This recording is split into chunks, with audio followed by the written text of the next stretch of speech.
Book One, Chapter 26, wherein I learn more concerning the ghost of the ruined hut. And after the Ancient and Simon and I had, very creditably, emptied the jug between us, I rose to depart. "Peter," said the Ancient, "wheer be goin'?"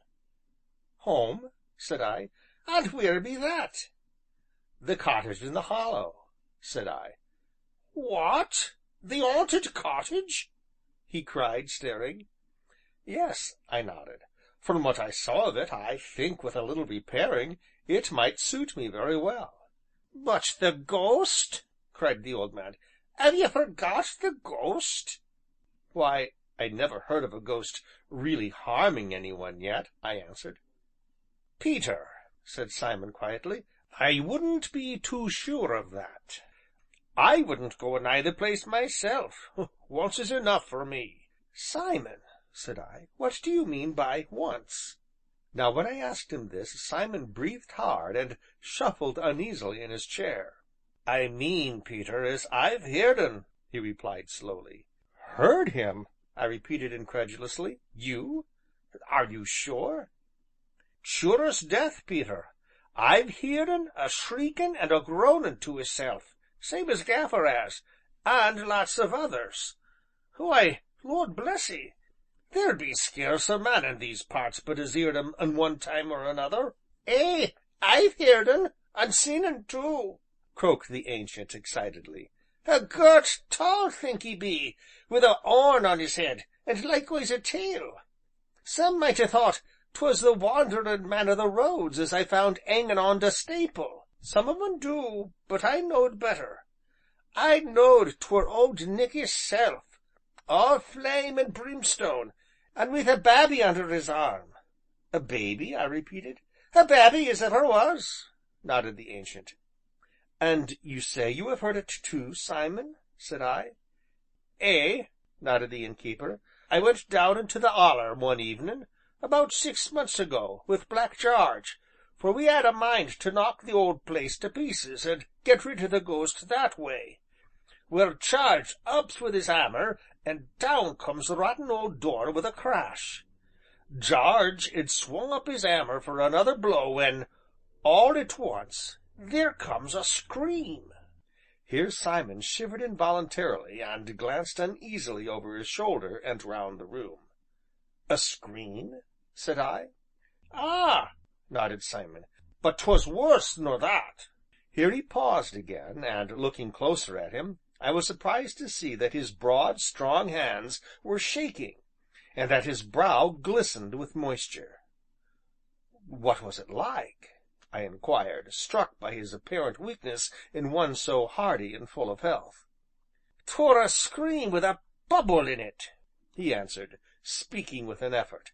"'Twere like somebody shriekin' out wi' 'is throat choked up wi' blood. Jarge and me didn't wait for no more, we run.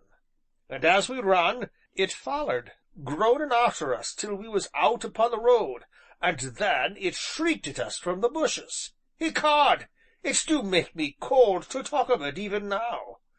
Jarge left his best sledge be'ind him, and I my crowbar, and we never went back for them, nor never shall, no."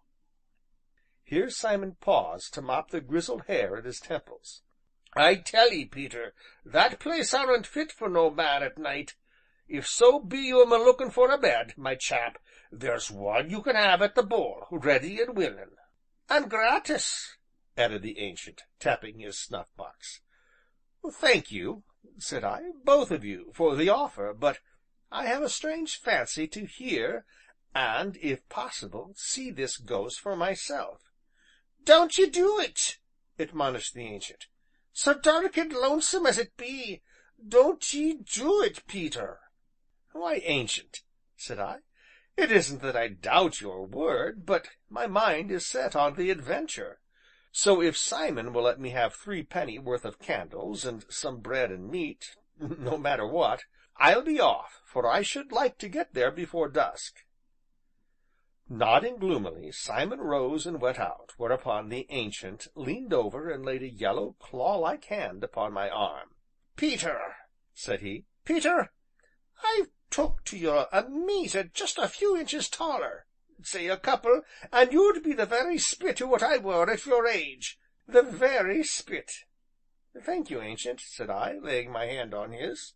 "Now, Peter, 'twould be a hideous thing, a very hideous thing, if, when I come a gatherin' watercress in the marnin', I should find you a danglin' on t' staple, cold and stiff, like t'other, or lyin' a corp wi' your throat cut. 'Twould be a hideous thing, Peter, but oh, 'twould make a fine story in the tellin'." In a little while Simon returned with the candles, a tinder box, and a parcel of bread and meat, for which he gloomily but persistently refused payment. Last of all he produced a small, brass-bound pistol, which he insisted on my taking.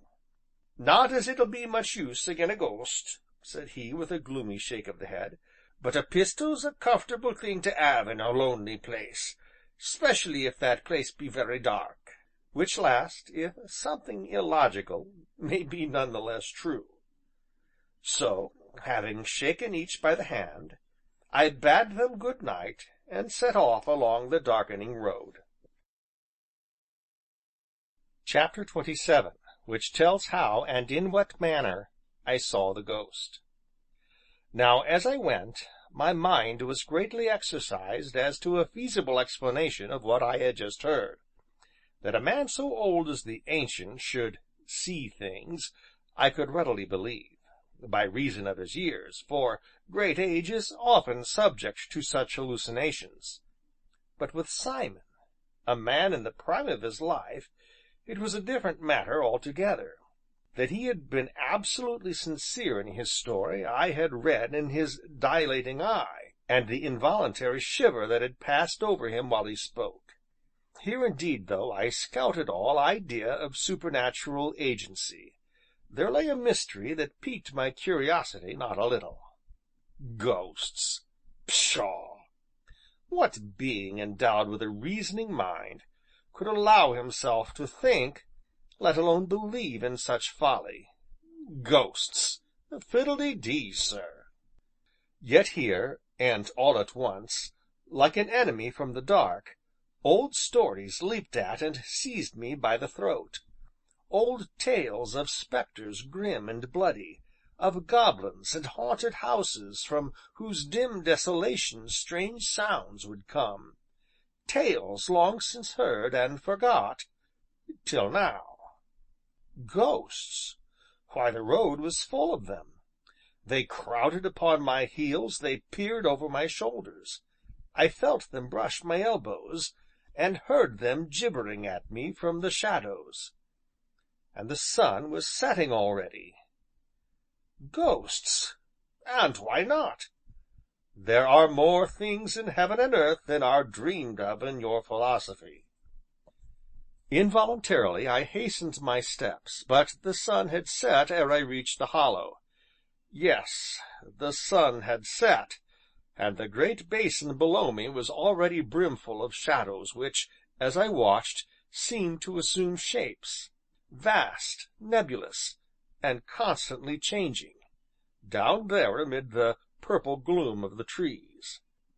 Indeed, it looked an unholy place in the half-light, a pit framed for murders, and the safe hiding of tell-tale corpses, the very haunt of horrid goblins and spectres, grim and ghastly. So evilly did the place impress me that it needed an effort of will ere I could bring myself to descend the precipitous slope. Bats flitted to and fro across my path, now and then emitting their sharp, needle-like note, while, from somewhere in the dimness beyond, an owl hooted. By the time I reached the cottage it had fallen quite dark here in the hollow, though the light still lingered in the world above. So I took out my tinder box, and one of the candles, which, after several failures, I succeeded in lighting, and, stepping into the cottage, began to look about me. The place was small, as I think I have before said, and comprised 2 rooms shut off from each other by a strong partition with a door midway. Lifting the candle, I glanced at the staple on which the builder of the cottage had choked out his life so many years ago, and, calling to mind the Ancient's fierce desire to outlast it, I even reached up my hand and gave it a shake. But, despite the rust of years, the iron felt as strong and rigid as ever, so that it seemed the old man's innocent wish must go unsatisfied after all. The second room appeared much the same size as the first, and like it in all respects, till, looking upwards, I noticed a square trap door in a corner, while, underneath, against the wall, hung a rough ladder. This I proceeded to lift down, and, mounting, cautiously lifted the trap. Holding the candle above my head to survey this chamber, or rather garret, the first object my eye encountered was a small tin pannikin, and beyond that a stone jar or demijohn. Upon closer inspection I found this last to be nearly full of water, quite sweet and fresh to the taste, which, of itself, was sufficient evidence that some one had been here very lately. I now observed a bundle of hay in one corner, which had clearly served for a bed, beside which were a cracked mug, a tin plate, a pair of shoes, and an object I took to be part of a flute or wind instrument of some kind. But what particularly excited my interest were the shoes, which had evidently seen long and hard service, for they were much worn, and had been roughly patched here and there. Very big they were, and somewhat clumsy, thick-soled, and square of toe, and with a pair of enormous silver buckles. These evidences led me to believe that whoever had been here before was likely to return, and, not doubting that this must be he who had played the part of ghost so well, I determined to be ready for him. So, leaving all things as I found them, I descended, and, having closed the trap, hung up the ladder as I had found it. In the first of the rooms there was a rough fireplace built into one corner, and as the air struck somewhat damp and chill, I went out and gathered a quantity of twigs and dry wood, and had soon built a cheerful, crackling fire. I now set about collecting armfuls of dry leaves, which I piled against the wall for a bed. By the time this was completed to my satisfaction, the moon was peeping above the tree tops, filling the hollow with far-flung shadows. I now lay down upon my leafy couch, and fell to watching the fire and listening to the small, soft song of the brook outside. In the opposite wall was a window, the glass of which was long since gone, through which I could see a square of sky, and the glittering belt of Orion. My eyes wandered from this to the glow of the fire many times, but gradually my head grew heavier and heavier, until at length the stars became confused with the winking sparks upon the hearth, and the last that I remember was that the crackle of the fire sounded strangely like the voice of the Ancient croaking, "A hideous thing, Peter, a hideous thing!" I must have slept for an hour, or nearer 2, for the room was dark, save for a few glowing embers on the hearth, and the faint light of the stars at the window, when I suddenly sat bolt upright, with every tingling nerve straining as if to catch something which had, but that very moment, eluded me.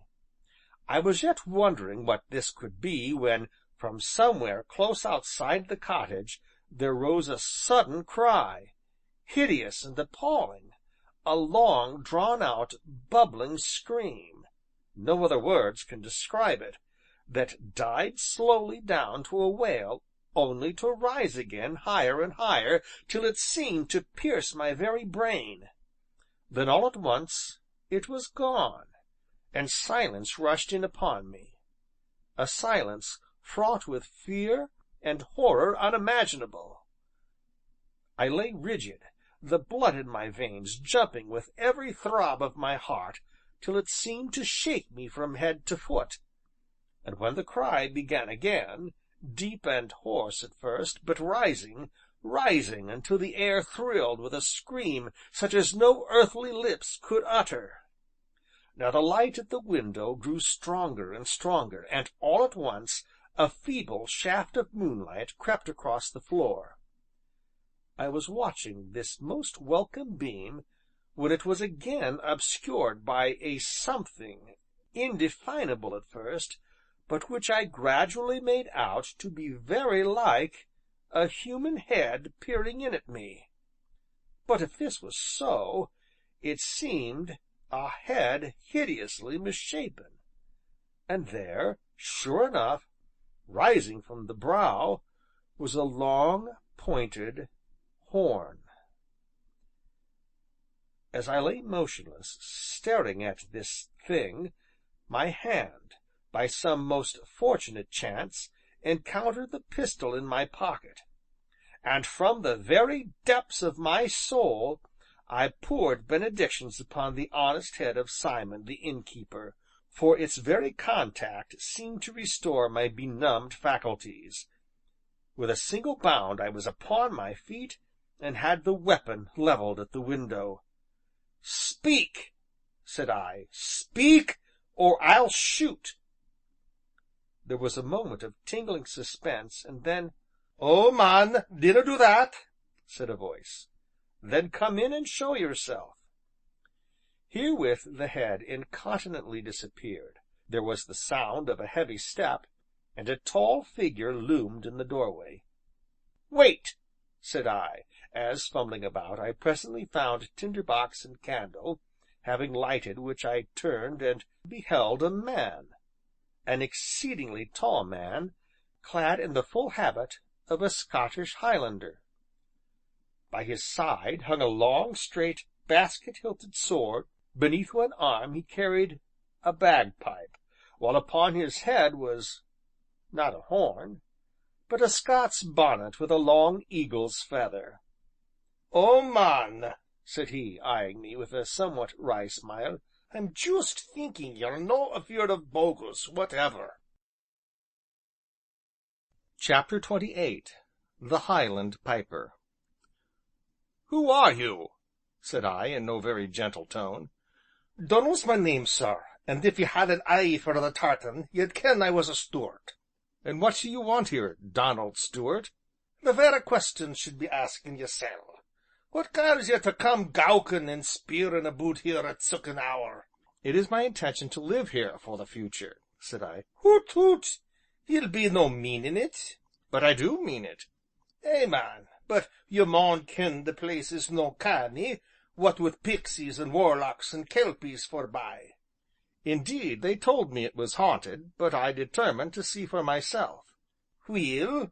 "Well, I am glad to find it haunted by nothing worse than a wandering Scots piper." The Highlander smiled his wry smile, and taking out a snuff box, inhaled a pinch, regarding me the while. "Ye're the first as ever stayed, after they'd heard the first bit squeaky, to find out if 'twere a real bogie or no." "But how in the world did you make such awful sounds?" "I'm thinking it's the bit squeaky ye'll be meaning?" he inquired. "Yes, how did you do it?" "Oh, it's juist the pipes," he answered, patting them affectionately. "Will I show you the noo?" "Pray do," said I.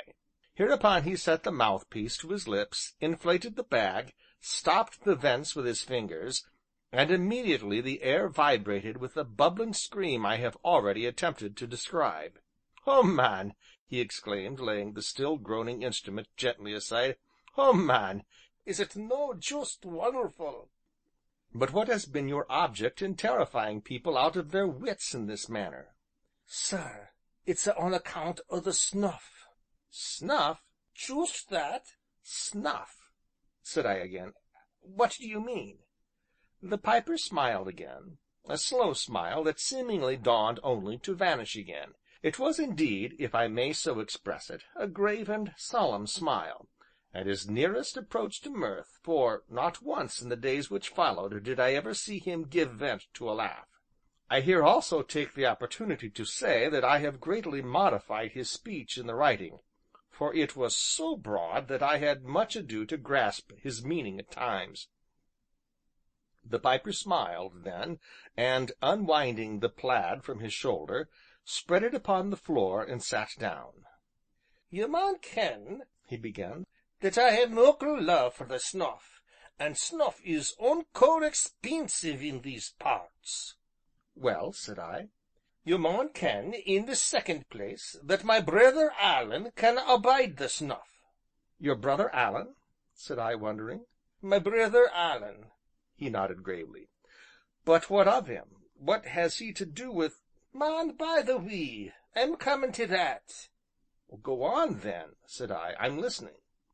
"Well, I'd hae ye taken I'm a braw, bonny piper, and my brither Alan, he's a bonny piper too, no sic a fair ground piper as me, bein' somewhat uncertain wi' his warblers, ye ken, but a bonny piper whateffer.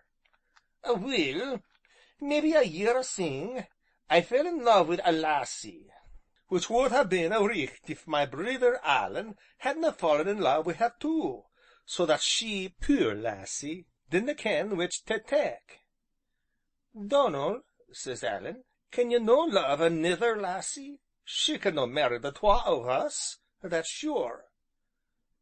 'Then, Alan,' says I, 'we'll juist play for her.' Which I think ye'll own was a grand idee, only the lassie couldna juist make up her mind which o' us piped the best, so the end of it was, we agreed, my brither Alan and I, to pipe our way through England for a year, and the man wha came back wi' the maist siller should wed the lassie." "And a very fair proposal," said I, "but—" "Whist, man, juist here's where we come to the snuff, for look ye, every time I bought a paper o' snuff, I minded me that my brither Alan, not takin' it himself, was so much siller to the good, and, oh, man, it used to grieve me sair, till one day I lighted on this bit hoosie." "Well," said I. "What, do you no see it?" "No, indeed," I answered. "Eh, man, my brither Alan doesna buy the snuff, but he must hae a roof to shelter him and a bed to lay in o' nights, and pay for it too, ye ken, 4 pence, or a bawbee, or a shillin', as the case may be, whiles here I hae baith for the taking. And, oh, man, many's the nicht I slept the sweeter for thinking o' that 6 pence or shillin' that Alan's a parting wi' for a bed little better than mine. So, wishful to keep this bit hoosie to myself, seein' 'twas haunted as they ca' it, I juist kep' up the illusion on account o' trampers, wanderin' gipsies, and sic like dirty tykes. Eh, but 'twas fair ground to see 'em runnin' awa' as if the de'il were after 'em, speerin' back ower their shoulders, and by reason of a bit squeaky o' the pipes here. And so, sir, ye hae it." I now proceeded to build and relight the fire, during which the Scot drew a packet of bread and cheese from his sporran, together with a flask, which, having uncorked, he held out to me with one word: "Whiskey." "Thank you, Donald, but I rarely drink anything stronger than ale," said I. "Aweel," said he, "if ye winna, ye winna, and there's but a wee drappie left, to be sure." Whereupon, after 2 or 3 generous gulps, he addressed himself to his bread and cheese, and I, following his example, took out the edibles Simon had provided. "An' ye're minded to bide here, ye tell me?" he inquired after a while. "Yes," I nodded, "but that need not interfere with you. Two can live here as easily as one, and now that I have had a good look at you, I think we might get along very well together." "Sir," said he solemnly, "my race is royal. I am a Stuart. Here's a Stuart's hand." And he reached out his hand to me across the hearth with a gesture that was full of a reposeful dignity. Indeed, I never remember to have seen Donald anything but dignified. "How do you find life in these parts?" I inquired. "Indifferent, sir, very indifferent. To be sure, at fairs and sic like I'm often had as much as 10 shillin' in my bonnet at a time, but it's juist the kilties that draw 'em. They hae no real love for the pipes whateffer. A rantin' reel pleases 'em well enough, but, they hae no hankerin' for the good music. "That is a question open to argument, Donald," said I. "Can any one play real music on a bagpipe, think you?" "Sir," returned the Scot, setting down the empty flask and frowning darkly at the fire, "the pipes is the king of a' instruments. 'Tis the sweetest, the truest, the oldest whatever." "True, it is very old," said I thoughtfully. "It was known, I believe, to the Greeks, and we find mention of it in the Latin as tibia utricularia. Suetonius tells us that Nero promised to appear publicly as a bagpiper. Then, too, Chaucer's miller played a bagpipe, and Shakespeare frequently mentions the drone of a Lincolnshire bagpipe. Yes, it is certainly a very old, and, I think, a very barbarous instrument." "Hoot toot! The man talks like a muckle fool," said Donald, nodding to the fire. "For instance," I continued, "there can be no comparison between a bagpipe and a fiddle, say." "A fiddle!" exclaimed Donald in accents of withering scorn, and still addressing the fire. "Ye can juist tell him to gang to the devil wi' his fiddle." "Music is, I take it, the expression of one's mood or thought, a dream translated into sound," said I thoughtfully. "Therefore—" "Ha' ye ever heerd the pipes?" "Why, yes, but long ago." "Then," said Donald, "ye shall juist hear 'em again." So saying, he wiped his mouth, took up his instrument, and began slowly inflating it. Then, all at once, from drones and chanter there rushed forth such a flood of melody as seemed to sweep me away upon its tide. First I seemed to hear a roar of wind through desolate glens, a moan of trees, and a rush of sounding waters. Yet softly, softly there rises above the flood of sound a little rippling melody which comes and goes, and comes again, growing ever sweeter with repetition. And now the roar of wind is changed to the swing of marching feet, the tread of a mighty host whose step is strong and free. And lo! they are singing as they march, and the song is bold and wild, wild, wild. Again and again, beneath the song, beneath the rhythm of marching feet, the melody rises, very sweet but infinitely sad, like a silver pipe or an angel's voice tremulous with tears. Once again the theme changes, and it is battle, and death sudden and sharp. There is the rush and shock of charging ranks, and the surge and tumult of conflict, above whose thunder, loud and clear and shrill, like some battle cry, the melody swells, one moment triumphant, and the next lost again. But the thunder rolls away, distant and more distant, the day is lost and won, but sudden and clear the melody rings out once more, fuller now, richer and complete. The silver pipe has become a golden trumpet. And yet, what sorrow, what anguish unspeakable rings through it, the weeping and wailing of a nation. So the melody sinks slowly, to die away in one long-drawn minor note, and Donald is looking across at me with his grave smile, and I will admit both his face and figure are sadly blurred. "Donald," said I after a little, "Donald, I will never speak against the pipes again. They are indeed the king of all instruments, played as you play them." "Oh ay, I'm a bonny piper, I'll no deny it," he answered. "I'm glad ye like it, for, Sassenach though you be, it proves ye hae the music. 'Tis a bit pibroch I made to Wullie Wallace, him as the damned Sassenach murdered, black be their fa'. Aweel, 'twas done afore your time or mine, so good nicht to ye, Southeron." Saying which, he rose, saluted me stiffly, and stalked majestically to bed. Section 11